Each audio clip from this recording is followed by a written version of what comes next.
This week on Previews World Weekly, we unpack all of our unpopular nerd opinions, go through more Marvel entertainment news than you can shake a Groot at, and Mystical Green Beanie joins us for all of this. And it's happening right now on Previews World Weekly.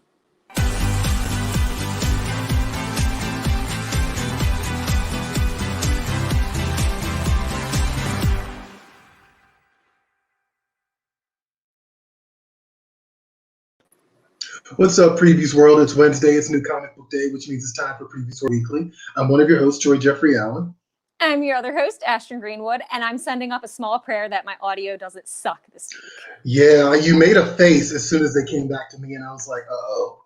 Because I was praying, I was like, please let this sound right. I was like, this doesn't seem promising. But you're good. We're good. We're doing all right. Yeah.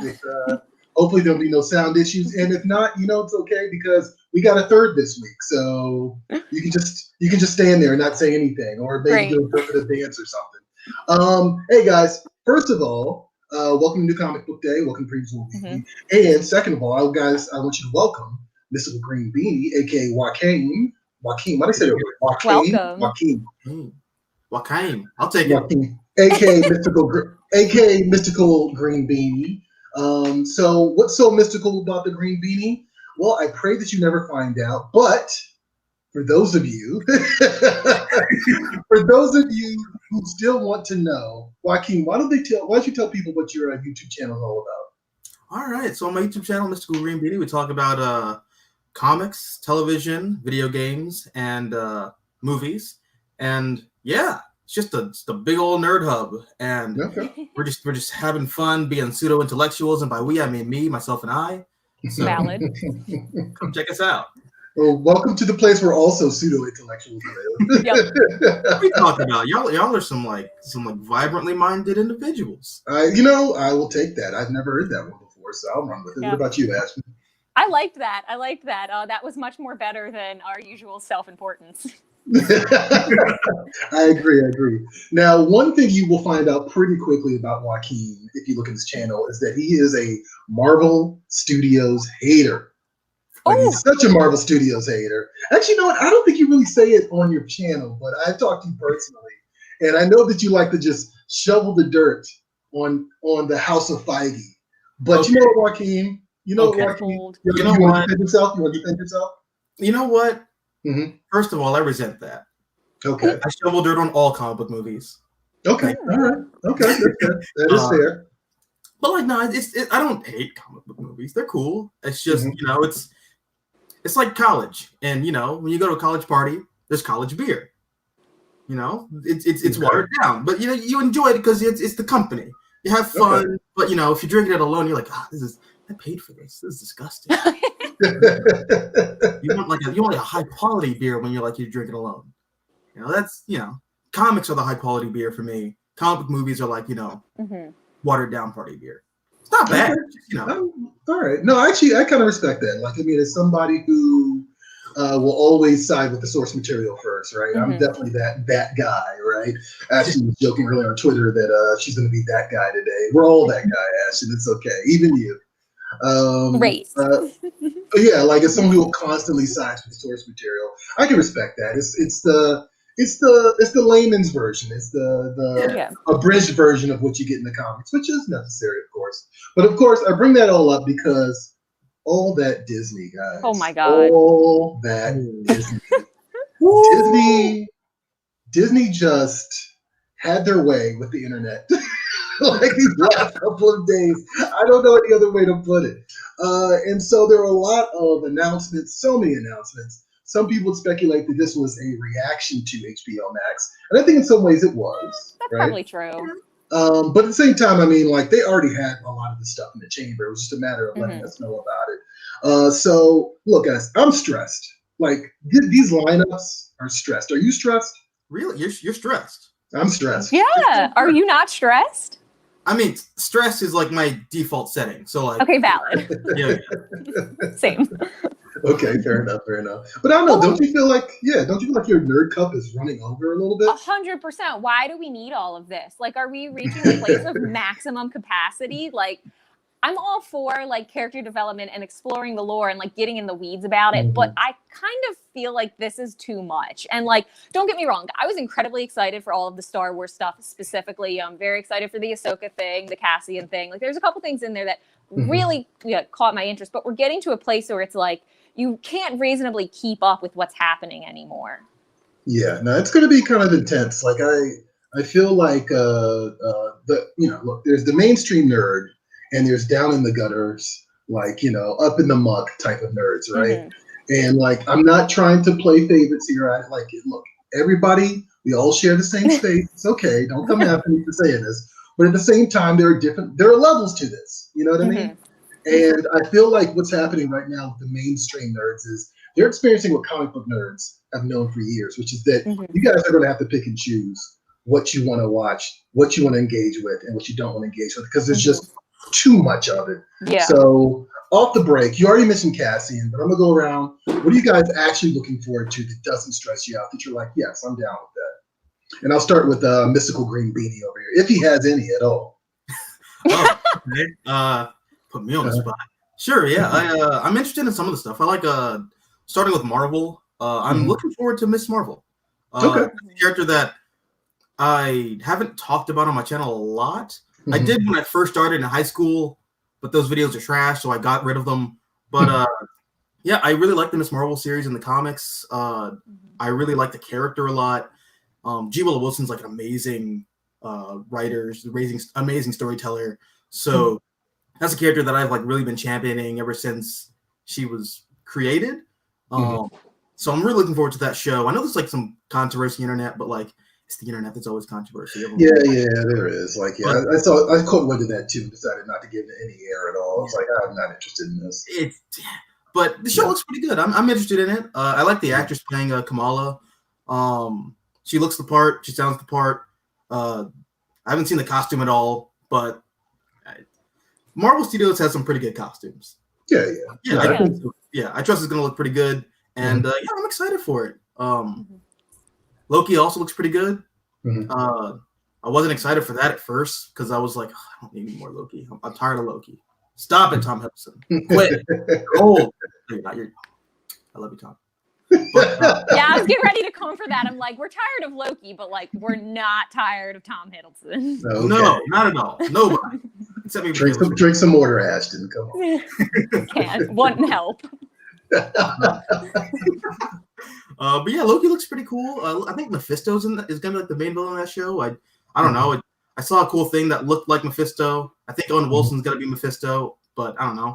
That's a choice to make. Interesting. Yeah. Captain Wilson as the devil. Actually, that makes a lot of sense now. Interesting. Okay. Yeah. And WandaVision. That looks great. I'm super excited for that show. It's based on Tom King's vision, kind of loosely, and Wanda's there. And I like Scarlet Witch. I don't know. I'm into it. You're into it. What about you, Ashton? What else? You mentioned Cassian, which actually I was actually surprised that was a thing, because I definitely came out of Rogue Squadron. I want to know more about the spy dude. And so it's kind of cool that you're doing a TV show around him. And he's the producer, actually, which is kind of interesting. But yeah, what about you, Ashton? What else is on your... Yeah, I'm kind of into this. I have to say I'm more than kind of into the Obi-Wan situation, and that was one of the ones that's been kind of locked and loaded for a while, and there's been a lot of stuff floating around there. I thought Ewan McGregor was great, and I thought he actually carried a lot of like the emotional weight of the prequel trilogy. So I'm excited to see him return. I also am like, so there's a Hayden Christensen factor in this that I'm not sure how I feel about yet.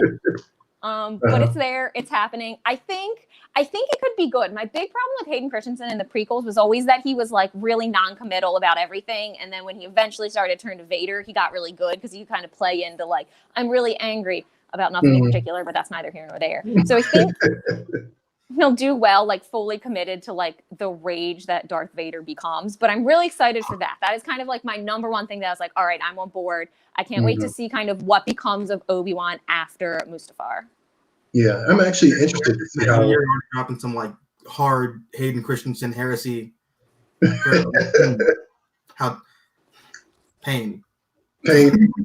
You're number one fan of the Hayden Christensen thing. Like, I'm curious how they're going to work that in. I mean, it's been a couple of years now for both of them. So I'm like, why would Hayden Christensen at current age be in the show? Like, I guess I don't know. Why Very not? Like, curious. like Clone Wars Well, flashbacks. Is it going to be okay? Maybe it is Clone Wars flashbacks. Like I always assumed that the Obi-Wan show was going to be after episode 3, between episode 4, and it was going to be about like very wandering samurai type of thing. Right. Like, so seeing current year Hayden Christensen in that would be like, I'm kind of curious what they're going to do, but they could de-age him. I don't know. Disney's got that TV show budget that seems to defy logic all the time. So what do we got in the comments, Johnny? What are people saying right now? There's never enough Disney. Need more Disney. Me and Hakeem just had the same reaction. We were like, That's, your cup is running over, Bosnian. You're gonna see that until Disney starts branding your children. Yeah, they'll just. I think there's probably a few of them already that exist like that. I know there's a couple. Pop out just like Disney brand. I know there's a couple of '90s kids that are named Ariel and Jasmine, and what else? Bella probably or something like that. Anton says way too much Marvel stuff, way too much Star Wars stuff. I mean, that's fair. I mean, look, it's a spread, and I think that they're at the point now where they're like, we're going to try to target different demographics and bring them all into the Marvel universe, which is what they did with the Marvel Studios stuff. So we'll see. We'll see. I'm me personally, I am all about. I don't know what it is. Like I love Patty Jenkins. Like I think she's just a great human being. I don't know. Like every time she talks about making movies or like loving geek stuff, like she just sounds like somebody you want to be really cool with. You're like, you know what, Patty Jenkins, you're all right with me. On top of that, she's a really good director. And the fact that she's doing Rogue Squadron was actually, that was kind of a bit surprising. That was definitely surprising, and it was good to hear. Is Patty Jenkins your celebrity waifu? No, she's not. I just respect the game, man. Like I don't know any other way to put it. Like when someone shows up who's not, you know what it is. So often you get these, you get creators and directors, writers, whatever, who are very much like kind of like super salty about the process and like don't seem to have much enthusiasm for it, or kind of come off like they're curing cancer with their new Star Wars movie, right? I'm not going to call people out. I'm not going to say any names, but you know who these people are. And then you get a director like Patty Jenkins who shows up, and she's like, "Hey, I'm really excited. I want to do some cool stuff. Come do cool stuff with me and watch me do it." And it's like, yeah, okay, rollerblade towards the next swing. I'm with that, man. Yes, I want to see more of that. That was a boss trailer. You said what? That was a boss trailer when she just like rollerbladed up. And I was like, I like you, respect. Yeah, right. You talking my language? You talking my language? Right, got the Michael Bayness going on, like with the sunset and whatnot. I was all for it. What other comments we got here? McGregor, yes. Christensen, hello, the no. I'm gonna start saying hello, the no. I know exactly what you meant, ancient mariner, but yes, absolutely. You filed the secret land, ancient mariner. I hope he just stays in the suit. Interesting. Okay. I mean, I guess that makes sense. Like, I guess they could do that, right? Have you guys read any of the? Never enough Marvel. Never enough. No, go for it. Never enough Marvel and Ancient Mariner. What else you got? I'm not really caught up on a lot of the current like Disney Star Wars comics or the Marvel Star Wars comics. But I know in a lot of the Legend stuff, there's a lot of content with Darth Vader. He just kind of looks like a scraggly old cyborg, and he's just depressed and it's sad. But like, you're also why not. Wouldn't he be? Yeah, and I think they might do some of that. It's interesting to cast Hayden Christensen for anything that wouldn't be a flashback, because it's like, does it matter that it looks like Hayden Christensen after he's completely like burned to pieces? It doesn't matter. He's not going to look like anything. Yeah, and that's kind of my point. I'm just like, it's interesting to bring him back at this point in the timeline. You know what I mean? It depends on like when the show takes place. Because if it's like right after Revenge of the Sith, I mean, you can do some like makeup prosthetics where it still looks like him. Yeah. And it's still his performance. Yeah. But like he's also still Vader. Also, I just think that's his role. Like Star Wars is so like, it's not like Marvel where you can swap out like Terrence Howard with Don Cheadle. Everyone's like, yeah, fine. Whatever. Like like Star Wars is kind of special in that sense where those actors are kind of synonymous with those characters. Yeah. Like, you read, like I was what was I just playing? It's the Star Wars game that's Dark Souls, but like harder. Oh, is this the new one? Fallen Order, Jedi Okay. Fallen Order. Yeah. There you go. Yeah, there's a lot of characters from the from like Rogue One and some of the other movies in there that are just those actors. Right, just the spitting image of those actors. Like, No, that's yeah. So like if you have Han Solo and you have it look like not Harrison Ford, what are you doing? Right. Which is kind of what happened, right?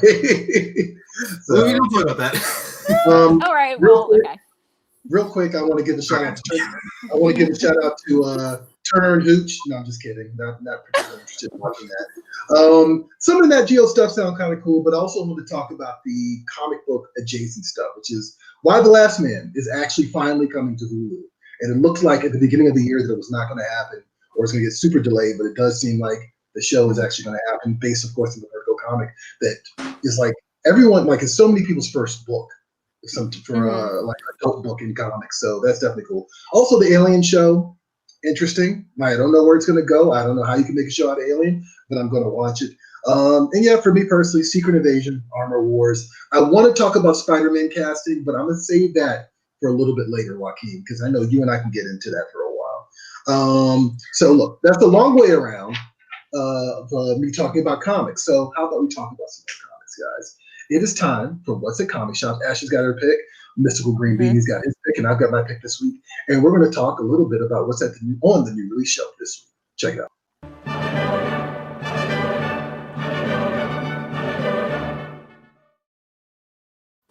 New comics this week. All right. So let's just start with our special guest, the Mystical Green Beanie. Really? Yeah. With you, yeah. What is your pick this week? What are you getting off the new release show? So this week, I actually didn't have a lot of time to read a lot of new stuff, which I'm kind of salty about. But finals and whatnot. But I did get a chance to read Iron Man #4 by Christopher Cantwell and Cafu. That series has just been like really, really cool. The best way I can describe it is this whole run feels like it's taking the character of Iron Man kind of back to form in a way. Okay. Like I'm not sure, like, for all like the 90 million Iron Man fans out there, I'm sure like 4 of them actually care about Iron Man in comics. I don't blame you. Iron Man comics is a very different thing. But yeah, Iron Man's had a weird evolution the past like 20 years. Ever since it really started with like Mike Grell in like the early 2000s, where that character got pushed into being like a more political hero post 9/11, and then Warren Ellis and Eddie Granov, Eddie Granov come onto the book, and they kind of like go on this transhumanist, like quasi like Mark Zuckerberg in the direction with the character. And Iron Man's just kind of been that for the past like 15 years, and we've kind of gone deeper and deeper into like Iron Man as a transhumanist character. But Christopher Cantwell just kind of came along and said, it's dumb. We're gonna go back to Michael Layton. We're gonna go back to Denny O'Neil. We're gonna take that character back to what he was in like the 70s and 80s. He's a mechanic, and he's dealing with like a lot of like people of the street issues. They're dealing with like Tony Stark's God complex and how that affects the little people. It's really cool. It's also weirdly enough paced like a 70s comic. Like I really noticed that like the past 2 issues, this doesn't feel like a modern comic book. It feels like a classic like 70s Marvel comic, and it's kind of refreshing. I dig it. Okay. All right. No, and I got to tell you guys, Joaquin, he's I want to say what you're probably like 60 and 60 for book recommendations. So maybe you should check out Iron Man because Joaquin has some good taste over here. What about you, Ashton? You got some good taste this week? Maybe. My pick this week is Darth Vader #8, which, is unsurprising, I guess. And we're always like teetering on a very precarious edge of like too much Star Wars on this show. Nevertheless. No such thing. There's going to be more later, so it's okay. Get ready. So this kind of, again, is on that track of like following Darth Vader after his fight with Luke on Cloud City and revealing that he is his father, and kind of Luke not turning to the dark side and kind of the impact that leaves on Vader. And so he has gone back to the Emperor. He's been like, here's what happened. Luke was not interested. And the Emperor was like, look, that's not what I wanted to hear. So basically, look, I mean, I can't sit here and talk about this so many times. You guys know the storyline. Emperor's not thrilled. But so Vader kind of is on this war path for vengeance against anybody that hid Luke from him. And so at this point now, that includes, the last couple issues, he went seeking Padme's burial tomb. And so now he's on to Obi-Wan. So that leads him back to Mustafar, which I have to admit is the only reason I picked this. I mean, I do love this series, but I have like a particular affinity for the Battle of Mustafar, and I love it. So I picked this book just so I could inform you guys of that. But I think the important thing here, probably the biggest takeaway, is that in approaching Mustafar, it's going to unpack this question of like, is Mustafar an emotional battleground for Vader? Will it be kind of pit Anakin versus Vader, or is he beyond that? So I think that's really interesting. Okay, no. So I mean, you say like the Emperor is kind of tired of this new groove. Jesus. I like that. Pull the lever, Crunk. How did Joaquin out Johnny today? Like, Johnny did this horrible nerd dad joke earlier in the show, and somehow Joaquin was like probably 20 years younger. Just knocked it out of the park with a, oh God. That's what was missing from the Disney announcement, a live action version of the Emperor's New Groove. All right, so for it. Make it happen. Why not? I want James Spader, not James Spader. God, what was the guy who played them? This is the guy from Saturday Night Live. Whatever. David Spade. David Spade. Yeah. There you go. Santa Johnny. Hey, Johnny. My pick this week, actually, everybody do fun picks. I'm gonna do like a super serious pick. Look at this.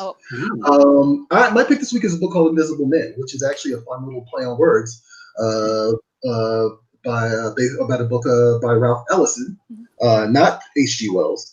This is interesting because it kind of unpacks the history of Black artists in comics during comics' most formative years. So we're definitely talking about the Golden Age, and we're definitely getting a bunch of creators that, I'll be honest with you guys, some of these people, I'd say about more than half of them, I had never heard of before. And that's why this book is called Invisible Men, Trailblazing Black Artists of Comic Books. It definitely focuses on Matt Baker, who's been the subject of several books at this point in time, but also several artists that built this medium. And the cool thing here is that it uses Black newspaper clips from that era to kind of expand the conversation that around those particular artists at that time. So it's kind of like you're double dipping in history, right? You get a little bit of comic book history, but you're also getting a nice chunk of African American history that isn't really talked about, especially not in mainstream publications. It's really cool. Apparently, the writer Kevin Quattro spent 20 years doing research on this. Oh wow! I'm just really looking forward to it, and I just wanted to read a little passage here because I thought this was really cool. Ken Quattro's engrossing writing, based over 2 decades of impeccable research, finally gives foundational Black comic artists their due. This unknown but vital part of comics history, which Ken has so stunningly revealed, will make the timely Invisible Men, the trailblazing Black artists of comic books, one of the most talked about and important books of the comics field. So, you know what? It's worth picking up. I definitely going to check it out. I think it's really cool. And, I'm a sucker for anything comic book history, but especially when it comes to Black creators. And, just being exposed to things that every time I think I know everything about comics, it turns out I don't. And I appreciate that. And I love that about it. So definitely check that out. Just go to your local comic shop today. If they don't have it, ask for it. All right. Big ticket items this week. Big ticket items. Wolverine, Black, White, and Blood. Hey, it's in the title, guys. Wolverine, it's going to be black and white, and the emphasis is going to be on the blood red in the book. A nice little selection of stories from several creators from the Marvel. I was going to say anals, and I really don't want to say that. Ooh, don't do that. I'll say the Marvel bullpen. How about that? So definitely check that out. Issue number 2 is out this week. What else we got? Post Americana. So this is cool because this is from the storyboard artist Steve Skroce, storyboard artist behind the Matrix movies. And he's got a great art style, phenomenal art style. Him and Jeff Darrow were both key in conceptualizing the Matrix for the Wachowskis. And so this new post-apocalyptic story he's doing is basically about how a bunch of elites basically bum rushed a bunker before anybody else could get into it, and now they're trying to lord over the people of America. And so the only thing standing in their way is a woman with a samurai sword, which is, why wouldn't it be? I love that. So that's this week. Walking Dead Deluxe, Walking Dead in color. Hey, if Black, White, and Blood is not enough for you, if you need more colors in your palette, then definitely check out Robert Kirkman's Walking Dead Deluxe. This is, of course, a reprint of the original Walking Dead series, but with color. So I can guarantee you're going to see a lot of gold. All right, what else we got? Lock and Key in Pale Battalion. So this is issue number 3. This has nothing to do with the Sandman book, a crossover book that came out last week from IDW. But if you're a fan of Lock and Key and you're jonesing because the TV show has not come back yet, you definitely want to check this out. It's available at your comic shop this week. The Expanse. You know what? I feel bad, guys. Everybody has been telling me to watch The Expanse. Like, all my friends who are hard with sci-fi are like, you gotta watch the show. It's phenomenal. It's fantastic. And I've never watched it. So I feel really bad to tell you that, look, Boom Studios is doing an Expanse series. I'm sure it's cool. I know nothing about it. But if you're a fan of the show, you should definitely check it out. Maybe I'll get around to watching the show soon since I'm still in quarantine here. Cyberpunk 2077 Trauma Team.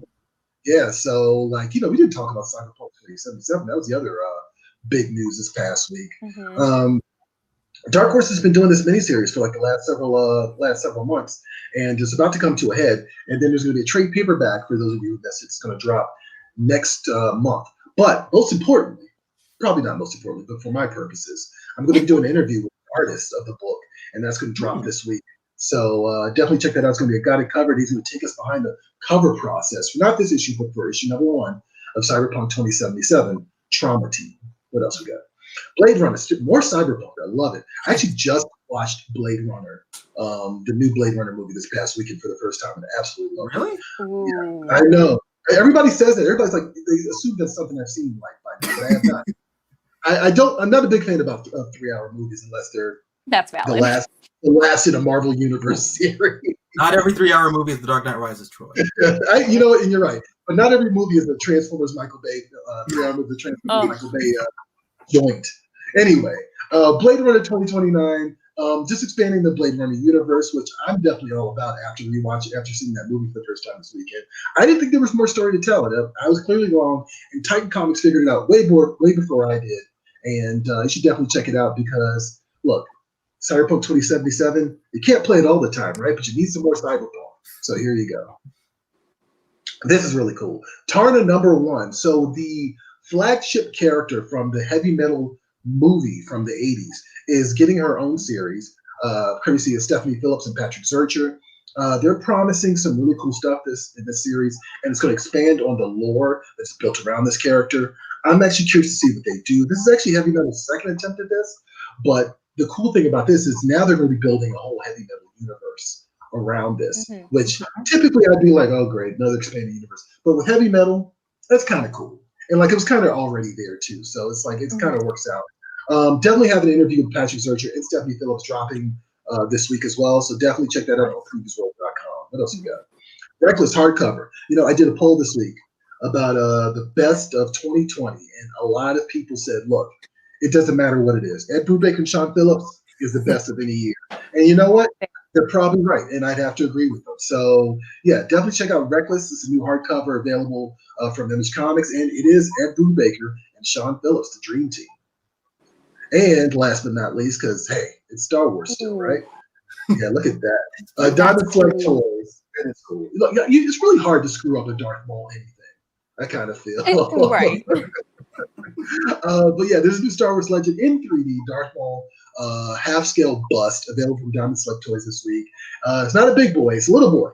So, if you have some, if you're like me and you're sharing the space with your special lady friend, and she mocks you every time you put up something like, I don't know, a Street Fighter controller that has a Ken hologram on it, Ooh. then then maybe this little pint-sized Darth Maul statue will make a nice, like, centerpiece for your computer table, or I don't know, or maybe you'll just have to right by the bed, right by the right in bed. the bed. I was gonna say, yeah, or it goes right in the bedroom, right above the headboard. Oh yeah. So there you go. All right, Johnny's telling me we got some more comments here. What's going on? Ancient Mariner, the present Darth Vader storyline is amazing in the comics. Yeah, and Ashton is definitely going to agree with you on that one. Mm-hmm. What else we got? Tevya, any opinion on the new creative team for Superman? So oh wait, who is the new creative team for Superman? Actually, I don't know. It's the writer of The Last God, whose name escapes me, but it's like Philip something. Okay. I don't know who the artist is though. Okay, all right. Yeah. I did see the Bendis teased a new Justice League series too, and I know some people are in their feelings about that, but you have to find out more about that. Bosnia says the next Spider-Man movie should bring back Terrence Howard. Okay, let's do that. All right, before we get to the trailers, Joaquin, what do you think about all these Spider-Man casting? I was gonna say rumors, but they're not rumors; they're like concrete. Man, you know how I feel about Spider-Man. You know what?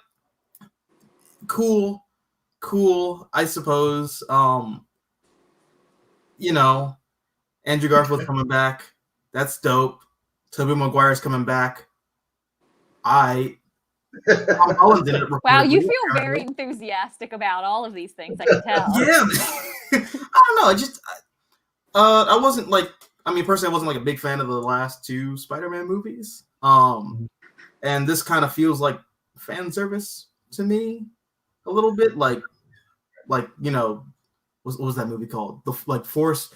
What's the last Star Wars movie called? Oh, Rise of Skywalker. Yeah, This feels kind of Rise of Skywalker to me. I like that you almost called Rise of Skywalker First Awakenings or whatever you were about to say. But yeah, no, casting's cool, I guess. Yep. Yeah. Yeah. Has Tobey Maguire made a movie recently? Like, does he still know how to do that? He was coasting off of marrying some Sony exec. Probably gambling all that money away. I don't know. He was married to some big wig in Hollywood for a long time, and I'm sure he made so much money off those 3 Spider-Man movies. He was just like, I'm never making another Ice Storm again or something. I don't know. The last thing I saw him in was the opening credit scene of Tropic Thunder, where he made out with Robert Downey Jr. That's the last thing I saw him, man. Oh, wow. Wait, he was in The Great Gatsby with Leonardo DiCaprio. Oh, he was. That was about. God, I would say that was 2012. Yeah, 2012. It's been a about 8 years ago. Yeah. But no, he's been coasting, so I'm for it. I don't know. I was very concerned about whatever Sony was going to do with the Spider-Man franchise when they made that deal with Marvel Studios. So the fact that they're just going going both feet into Spider-Verse territory. Look, you're not going to get a better Dr. Octopus than Alfred Molina, and you're not going to get a better Green Goblin than Willem Dafoe. So the fact that they're both on board is absolutely perfect for me. So yes, give me all the Spider-Mans, and maybe it'll be a big mess, but maybe it'll be a lot of fun. We'll see. So anyway, all right, this week's trailer, which has nothing to do with Spider-Man at all, but if you're a big fan of science fiction, particularly if you're a big fan of books like League of Extraordinary Gentlemen, you might have a ball with this book. This is called Cutting Edge. Issue number 1's been out for a while, but Titan Comics is just here to remind you guys that it's still out. So take a look at this. This is available at your local comic shop now.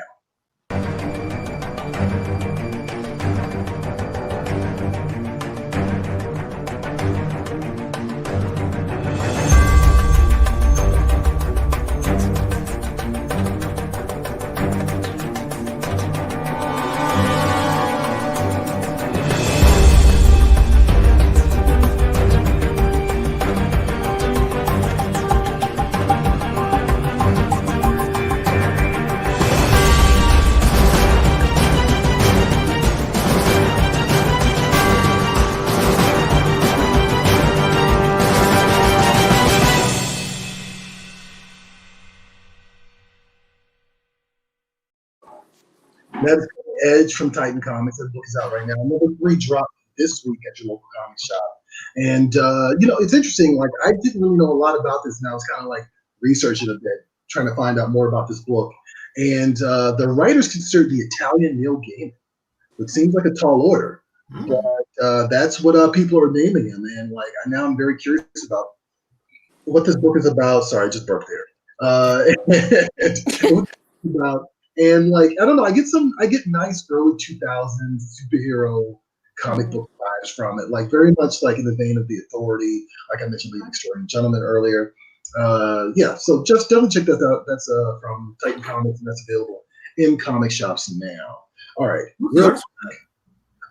Mario Alberti. Oh, okay. Yeah. So, look, I'm gonna say something. It might be slightly racist. I don't know, but I'm gonna say this right now. No one draws as well in contemporary comics as Italians right now. Italians are crushing it. Maybe South Americans are right behind them, but Italians and South Americans are killing it in comic books in 2020. So yeah, definitely shout out to Mario Alberti. Sorry if that was offensive. I don't know if that is or not. I can't keep track. I don't think so. Okay. Mandalorian. Joaquin, are you caught up on Mandalorian?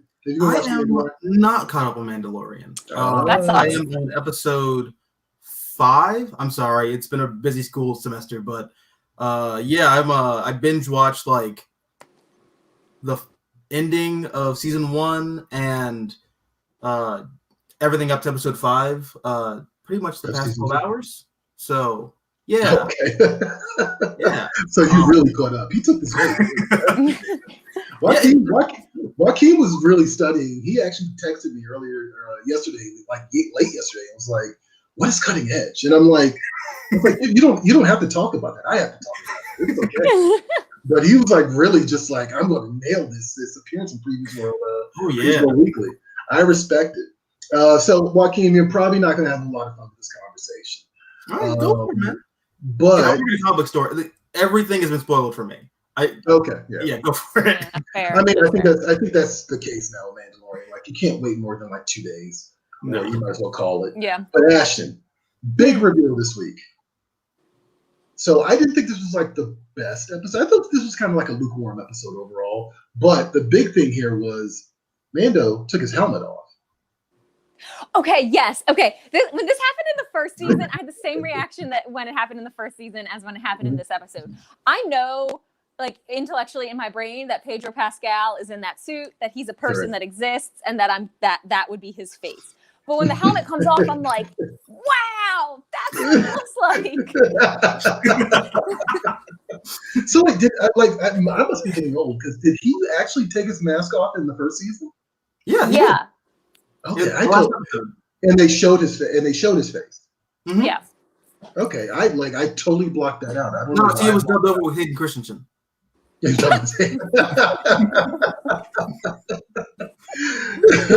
Well, no, I totally blocked that out. I don't know why I just forgot about that. But I thought this was the first time that he had taken his helmet off on the show. But it's interesting, and I actually like the circumstances that caused him to do that.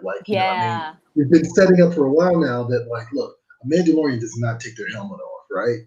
Unless they get knocked unceremoniously into a Sarlacc pit and disappear for several years. But a Mandalorian doesn't take their helmet off, and so then he does it, but he's doing it to save the child, which I guess we call him Grogu now, which I thought was pretty cool. So I thought it was a slightly weaker episode.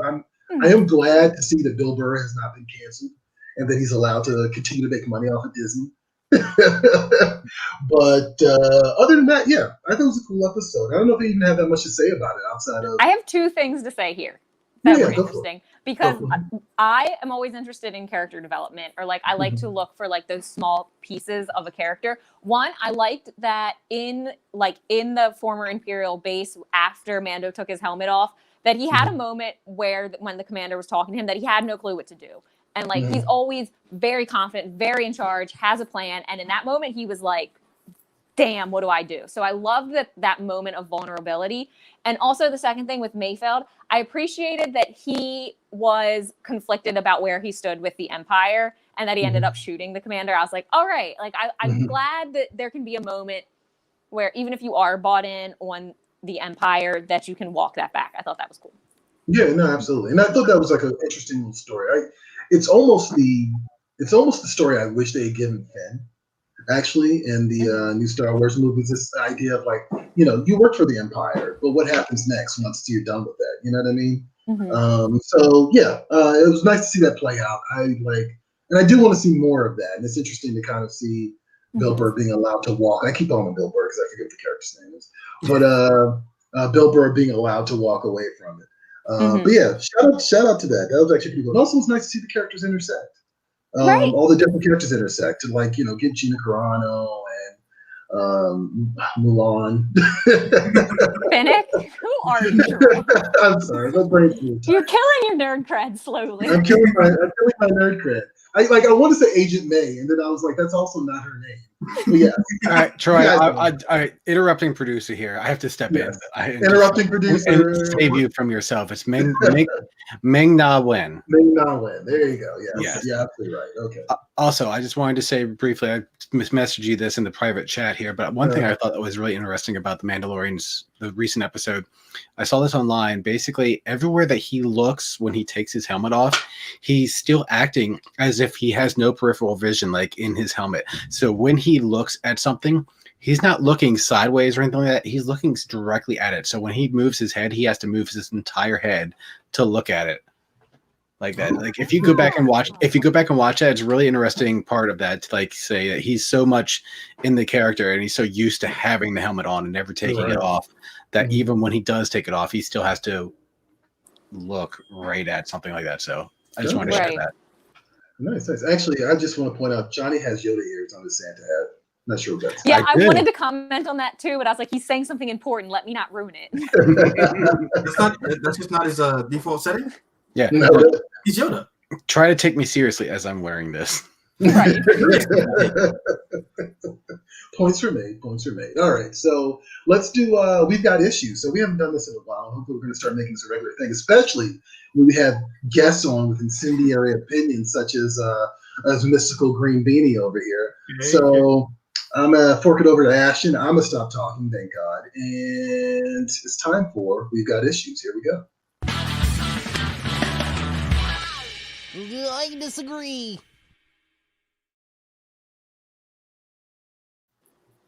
Okay, so we are sharing our unpopular nerd opinions. Did you ask for viewers to submit theirs, Troy?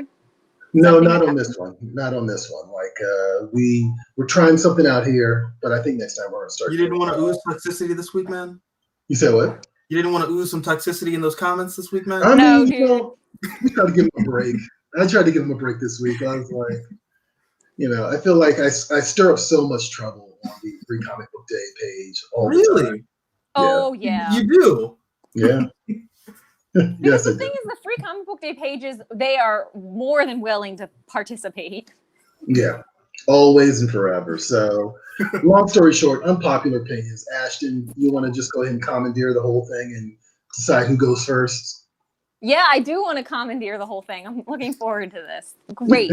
Okay. I want to start with you, Troy, because I feel like you always go last. So switch it up. God. Okay. All right. My unpopular opinion, actually, I didn't realize how unpopular it was until I told Ashton what it was yesterday. She audibly gasped.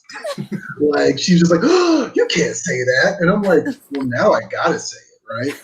I'm not actually the first person to say this, so I can't even take credit for it. But like, I don't think that they should. Well, I think they should recast the Black Panther, and it seems like it's a moot point now.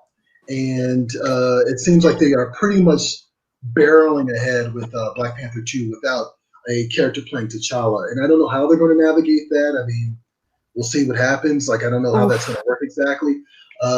Rumor has it that the focus is going to be on the culture of Wakanda and the people of Wakanda, particularly the inner circle of the kingdom, right? Like his mom and Shuri and I guess M'Baku, et cetera, et cetera. But we'll see how that works. But my big thing is, look, I do want Letitia Wright to eventually play Shuri as a Black Panther. I think it's actually literally. Can I ask a clarifying question here? Yeah, go for it. Okay. Are you in favor of them recasting T'Challa or recasting Black Panther as a hero? Well, recasting T'Challa, I should say. I see where you're going with this, but yeah, recasting T'Challa. Like, Because you could Ashton's do the not about Shuri, you could do the Shuri thing and like hand the mantle over to her or whatever, and that would work fine. And a lot of people seem to be on board with that. But the T'Challa thing seems like not great. I mean, Not a great like, idea. See, here's my thing, but my thing is Hollywood does this all the time. Like they recast Dumbledore. Like, you know what I mean? Like, I just kind of Yeah, feel but like, does it feel like it's inappropriate because he passed? Like, is it one thing to recast because the actor is like bad or wants too much money or whatever, and is it another thing? Yeah. well, the actor that they recast Dumbledore, like the original actor died, if I remember correctly. So I Yeah, have my he Harry did. Potter That's right. knowledge is like Yeah. negative 400. on Harry Potter, that's fair. But anyway, I say all this to say, look, like I want eventually a Shuri to take over the Black Panther mantle. Like I want that. Like it's actually literally my favorite Black Panther story. It is my absolute favorite Black Panther story out of all Black Panther stories. Doom War? But what's up? Is that Doom War? It's right before Doom War. But Doom War comes out of that. So it's the one right before Doom War. It's actually on the heels of the Dark Avengers event. It's during the Dark Avengers event. Okay. Yeah. Okay.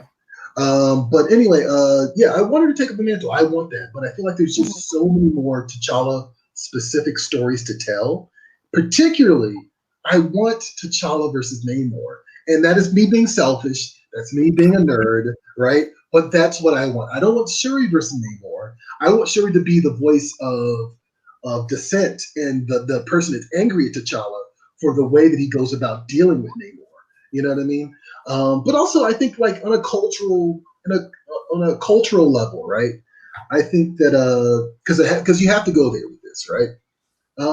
I think you shouldn't really take the black male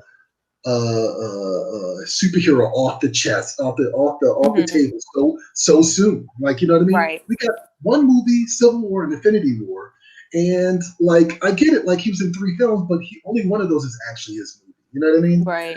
And I don't want them to do the Rogue One Princess Leia thing. I don't want them to do that, right? Like I don't want like some CG version of it. I just say maybe you should recast the role. Now, chances are, look, what actor is going to take that role? That's what I was getting ready to ask you. I was like, do you have someone like A volunteers tribute. You volunteers tribute. I'll take it.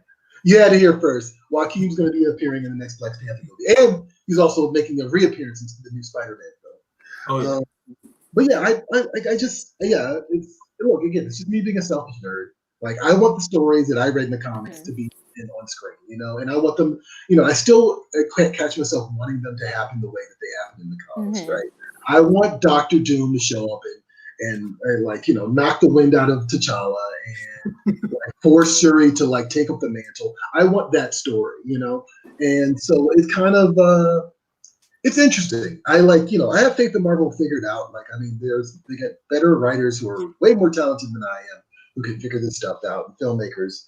But at the same time, I'm just like, do we really have to keep going on? Like, can we just recast them? That's just me. Troy, Like, I see you. I see you, Troy, but you know, for different reasons. I just want to have that moment where like Sue Storm finally shows up in Wakanda, and she's like, "I'm married, Black Panther," and he's like, "I don't care." Wait, did that happen? I mean, I don't know. I'm reading. I'm like doing a whole binge of like John Byrne Fantastic Four. Sue Storm is very sus. She's incredibly sus. Right, yeah, that's fair. No, actually, I do remember her being a little sketchy in some of the John Byrne books. Those children are not reads. We know it. That's questionable behavior there. Well, I'm sorry, Ashton. What were you about to say? Go ahead. Is it gone? Is it gone forever? Audio? It's a no-win situation though. Recast him or don't recast him. Like, damn if you do, damn if you don't. No, you're absolutely right about that. Like, yeah, it's good. I mean, it's a tough position for them to be in as a company. I know it's got to be about, you know, public perception being everything it is, and like, I don't think anybody at Disney really expected that movie to be such a huge cultural touchstone. You know, the cultural touchstone that it ended up being. Right. And so, and I'm not one of those people that's like, oh, Black Panther is the end all and be all, and it's the best MCU movie. I'm not one of those people, actually. I don't feel that way. Really? But at the same time, there's other MCU movies I like way more than Black Panther, you know? But at the same time, there's other black. I like Blade #1 more than Black Panther. If we want to talk about black superheroes, but at the same time, I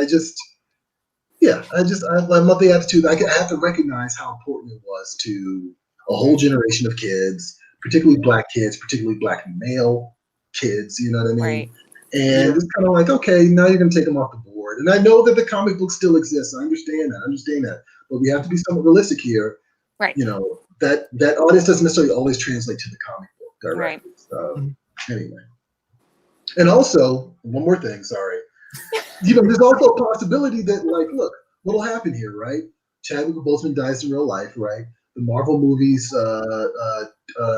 don't replace him. They just kind of continue on without him as a character. And then, look, maybe the comics will start doing it. You know what I mean? Then I'm like, oh, that kind of sucks. You know? Like, why can't we have all these things all at once? So, anyway. The character's bigger than the actor. No, I think that Yeah. That's just all I'm saying. So, anyway. Yeah, I feel you. I'll shut up. Joaquin, got to follow that up. What's your unpopular opinion? All right, let's see. How can I make myself more hated than Troy right now? I don't know, man. All right, I got one. I think that. Okay, so switching gears from Marvel to DC real quick. I know this is like a quintessential story that everyone hails as like the thing that kind of like made DC. I think it's dumb. Crisis on Infinite Earths ruined DC Comics. Oh my God. I'm sorry, Marv Wolfman. I love you, George Perez. You're a nice guy. I didn't have the heart to tell you this when I met you, but y'all kind of destroyed the entire landscape of DC for like 40 years. Like, and they're still trying to like put the genie back in the bottle with continuity and whatnot. Yeah. I mean, I think there's a part of me definitely agrees that like DC is not continuity. Continuity is not DC's thing, and DC should not try to do continuity. And I actually kind of like the current, what people perceive to be the current approach of them divorcing themselves from continuity and just telling these little pocket stories that may or may not connect. It doesn't matter. You know what I mean? So I get that. I can't blame Infinite Crisis for that. Like, I feel like that's putting the cart before the horse. I think that I can definitely blame any of the 2000s crossovers that came after that. And like, who you decide to blame for that? I'll leave that to your imagination. So. Yeah, I know. It's just a thing where I think it was such a simple fix for a very simple problem. But I also understand in writing comics, I've started writing comics myself. I understand that there's a whole thing with crunch time, and you think that every move you make can result in the end of the world. So I get that, like, especially like on an editorial level, you got to get these books out, you got to like figure everything out, and if you got like 50 books out, you got to. There's a lot of stress. There's a lot of high tensions, and people are going to make some decisions where they think, this is going to fix everything. I don't know. I just think Crisis was it was one of those things that was a good idea at the time, but it had like horribly negative ramifications down the line. And because I'm not sure if I think I've talked about this with you, Troy, but the big reason Crisis was done was because a lot of writers and editors were confused about like, well, we're telling a Batman story. Is this Earth 2 Batman or is this Earth 1 Batman? Is this Earth 2 Superman? Is this Earth 1 Superman? You're right. Guys, just put a trade dress on the issue and say this takes place in Earth 2. This takes place in Earth 1. That's all you had to do. You didn't have to like break the universe and then put it back together 15 years later and then break it apart again. Like, yeah, no. Yeah. No, I'm 100% wrong. And said dead wrong about Crisis. I'm sorry, man. This is why we call it unpopular opinions. This is why we call it unpopular opinions. All right, we're actually coming up on our hour. So, Ashton, you want to give your unpopular opinion? Yeah, dude. Okay, so my unpopular opinion is Dune related because it was originally supposed to come out on Friday. So it's a sore point. Okay. It is. I'm grumpy. I think that Dune will completely go over the head of your average moviegoer. Mm. I think a lot of it will be overlooked or not land. Like, you can be an average moviegoer and go and watch Dune and you'll have fun. The story will be great. There will be a lot of action. The Fremen will murder everybody. Harkonnen will plot. They'll ride the sandworms. Like, there's tons of cool subplots, and you can enjoy it on a superficial level and have a good time and not feel like you've wasted your time or money. However, most of what Frank Herbert accomplishes in Dune is in the subtext and the things he tries to say about like loyalty and the way we interact with each other and why we do and how we treat the environment and what that says about us. And all of those things, I think, will not land with your average moviegoer because I don't think a lot of people go to the movies for that kind of commentary. No, I think that's absolutely fair. I think what you're going to get is like a lot of. I kind of felt like that was almost a given. Like, you know what I mean? First of all, look, I don't know a lot about Dune, but I do know at least a little bit about how it's perceived in science fiction. You know, and yeah, the fact that they were trying to adapt this for a second time, right? Yeah, was already kind of lofty. And also, actually, it's Denis Villeneuve, isn't it? He's the director. Yeah. Yeah, he did the Blade Runner movie. And I was actually going to say, I just dawned on me as I was saying this, it's probably going to be like Blade Runner or even Mad Max Fury Road, like where it's going to be held up by people who really love it, the people who understand the content of it, but it's not going to be a blockbuster. No, if that makes sense. You know, it's not going to be like this, you know, $200 million, this $1 billion monster that just takes over the box office. It's just a little too, I don't know, would you say heady, Ashton? Yeah. It's just, maybe a little cerebral. Too heady. Yeah, a little cerebral. And also, to Ashton's point, I think you're dead on the money where I think it's going to go over a lot of people's heads, but also we're in a weird point now where films are kind of strictly seen as entertainment and not seen as art. Yeah. So a lot of people just go to the movies to be entertained. They don't really want to think about what they're watching. They just want to watch it and enjoy it. Yeah. And I can't remember, I think it was Jack Nicholson kind of made that prediction in like the 70s when he's talking about like Jaws and how the blockbuster kind of killed cinema. Yeah. Like he was saying what like Martin Scorsese was saying, like, you know, a year ago. 30 years ago. And I don't know. I completely sympathize with that. Yeah. No, that's a whole nother conversation. Don't get me started on Spielberg. Didn't Alan Moore just say the same thing like a couple months ago? He did. Yeah. But he says that like every 5 years. Yeah, he does. That's true. I mean, but that's cat's already out of the bag. And I mean, I understand that concern. And it sucks that, like, you know, these art house films, which I think Dune almost classify as, I think ultimately it's going to classify as one, even though it's got a major budget. But we'll see. We'll definitely see. Okay, so we're actually at the hour mark, which is actually new for us. Right. We normally cap about 50 minutes. So I'm going to go ahead and, ring the dinner bell here and say that we're probably done for the show. We don't have a poll this week, right, Ashton? We do have a poll, and the thing that I learned about this poll is if you give people the opportunity to be indifferent about something, they will take it. Okay, all right. So we won't focus on that poll.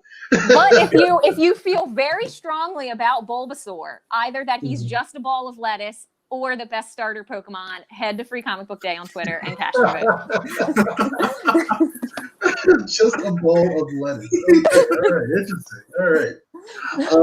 Okay, so yeah, there you go. You guys have your marching orders for that. Hey guys, real quick, on a serious note, Richard Corben just passed away this past, actually 2 weeks ago. He was 80 years old, and apparently he passed after some complications from a heart surgery. Nobody knew about it for 2 weeks, or at least like outside of his inner circle. And look, this guy was one of the pillars of Heavy Metal Magazine. Like, if you are a sword and sorcery, sci-fi fantasy person, you know who Richard Corben is. He inspired a lot of great writers and artists, even though he was just an artist himself. And so I just want to give him a little shout out. So instead of doing Comic Shop shout out this week, we're going to show some of his artwork. And that's going to be our little tribute to Corben himself. If you would like to find out more about Richard Corben, the man himself, head over to PREVIEWSworld.com because there's a nice little eulogy that we did for him, courtesy of Gemstone Scoop. And hey guys, sorry to cut the conversation short. Oh, you know what? There's no show next week because it's going to be the holidays, but we will be back the following week with a nice year-end recap of everybody. And everybody on this episode is going to be there. And we're going to have 2 more special guests, which we will announce later. So, hey, thanks for joining us, guys. Mystical Green Beanie, where can everybody find you on YouTube? You can find me on YouTube at Mystical Green Beanie, and it's pretty much all across the board on social media. All right, cool. Definitely check that out. Look, Joaquin changed my mind about Scott Snyder's Batman, so that's a huge feat in itself, just based off of one of his videos. So yeah, definitely check them out. Ashton, do you have anything else you want people to remind people about Free Comic Book Day, perhaps? Yes, I do. Keep an ear to the ground tomorrow on the Free Comic Book Day website and social media, Facebook, Twitter, Instagram. We have a big announcement coming, and I'm very excited about it, and I think you guys will be too. All right, okay. And on that note, thanks, guys. Thanks for hanging out with us. This has been PREVIEWSworld Weekly. I am one of your hosts, Troy Jeffrey Allen. I'm your other host, Ashton Greenwood. And we will see you guys at the spinner rack. Catch you later.